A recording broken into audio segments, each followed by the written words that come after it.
नमस्कार मंडळी, स्वागत आहे तुमचं आमच्या चॅनलमध्ये।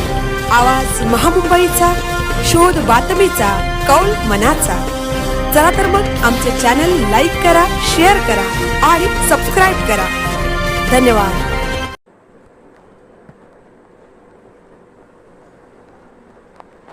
निसर्गाच्या कुशीत वसलेले जावेळेचे स्वयंभू बेलेश्वर शिवमंदिर, श्रद्धा आणि निसर्गाचा अद्भुत संगम।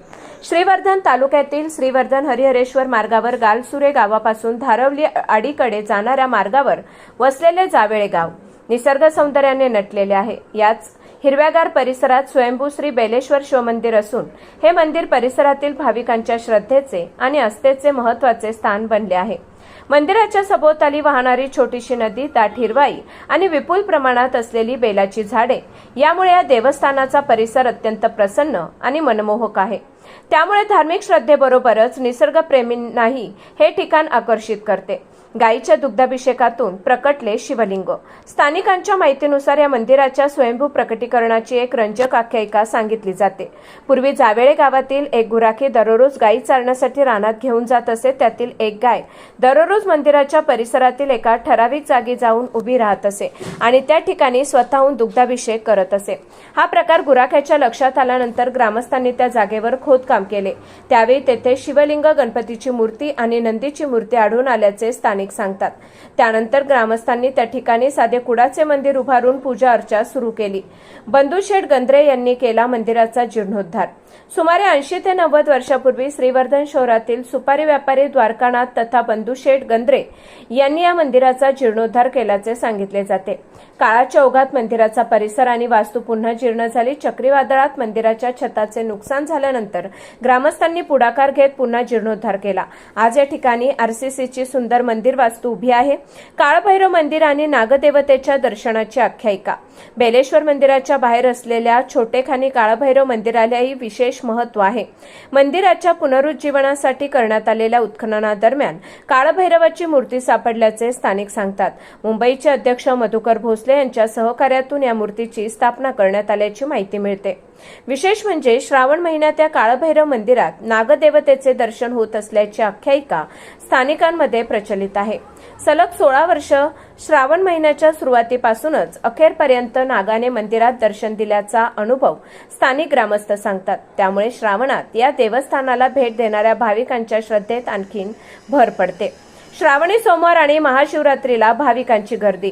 दरवर्षी श्रावणी सोमवार आणि महाशिवरात्रीच्या उत्सवावेळी बेलेश्वर मंदिरात भाविकांची मोठी गर्दी होते। परिसरातील तसेच दूरवरून येणारे भाविक येथे दर्शन घेऊन पूजा अर्चा करतात। ब्रह्मरुद्रांकडून लघुरुद्रासह विविध धार्मिक विधी आणि अभिषेक करण्यात येतात। हे जागृत देवस्थान आहे। हरिश्चंद्र दामू मळेकर, स्थानिक अध्यक्ष हरिश्चंद्र दामू मळेकर सांगतात, जावेळे गावातील हे निसर्गरम्य वातावरणात वसलेले स्वयंभू शंकराचे जागृत देवस्थान आहे। हे मंदिर पांडवकालीन असल्याचे मानले जाते। जुन्या वयोवृद्ध पिढीने एकत्र येऊन खोदकाम केले असता स्वयंभू पिंडी, गणेश मूर्ती आणि नंदी सापडला। त्यानंतर बंधू गंद्रे यांनी मंदिराचा जीर्णोद्धार केला आणि पुढे ग्रामस्थांनी एकत्र येऊन नवीन वास्तू उभारली। निसर्गाच्या कुशीत वसलेले हे श्रद्धास्थान, स्वयंभू शिवलिंगाची आख्यायिका, काळभैरव मंदिर आणि श्रावणातील नागदेवतेच्या दर्शनाची स्थानिक परंपरा यामुळे जावेळेचे बेलेश्वर मंदिर श्रीवर्धन तालुक्यातील एक वेगळे आणि आकर्षक धार्मिक स्थळ ठरत आहे। आवाज महामुंबईचा चॅनलसाठी संदेश घोलप, श्रीवर्धन। मी स्थानिक अध्यक्ष मोजे जावळे हरिश्चंद्र दामू मळेकर। या आमच्या जावळे गावामध्ये निसर्गरम्य वातावरणामध्ये नटलेले हे स्वयंभू शंकराचे जागृत देवस्थान हे पांडवकालीन मंदिर स्वयंभू असून इथे पूर्व जर इतिहास पाहिलात तर जुने आमचे जाणते सगळे वयोवृद्ध पिढी होऊन गेली। त्याने असा त्याच्यानंतर वयोवृद्ध माणसं सगळे त्यावेळेस एकत्र येऊन तिथं खोदकाम केला आणि ती स्वयंभू पिंडी त्यावेळेस पांडवकालीन इतिहास मानला जातो की ही स्वयंभू शंकराची मंदी, गणेशाची मंदी मूर्ती, त्याचप्रमाणे नंदी आणि तदनंतर त्याचा हे जे जीर्णोद्धार केला तो श्रीवर्धनचे बंधुशेठ गंद्रे यांनी एक कुडाचा देऊळ आमच्या ग्रामस्थांनी बांधला होता।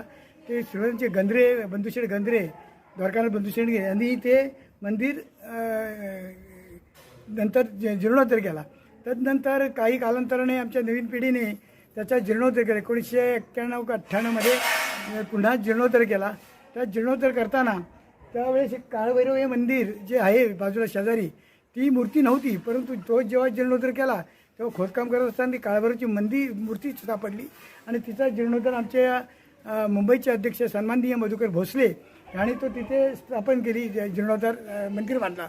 तदनंतर सातत्याने 16 वर्षे एकदा आषाढी अमावस्या झाली. त्या आषाढी अमावस्या झाल्यानंतर दुसऱ्या दिवशी श्रावण महिना प्रारंभ होतो, त्यावेळेस नागदेवतेचं आगमन व्हायचं. असे सतत कंटिन्यूज 16 वर्षे त्याने आगमन म्हणजे श्रावण महिन्यामध्ये पहिला दिवस तो शेवटचा एंड दिवस तोपर्यंत मंदिरात काळभैरवच्या मंदिरात तो सतत राहायचा. असे 16 वर्षे त्यांनी प्रादर्पण केलं. परंतु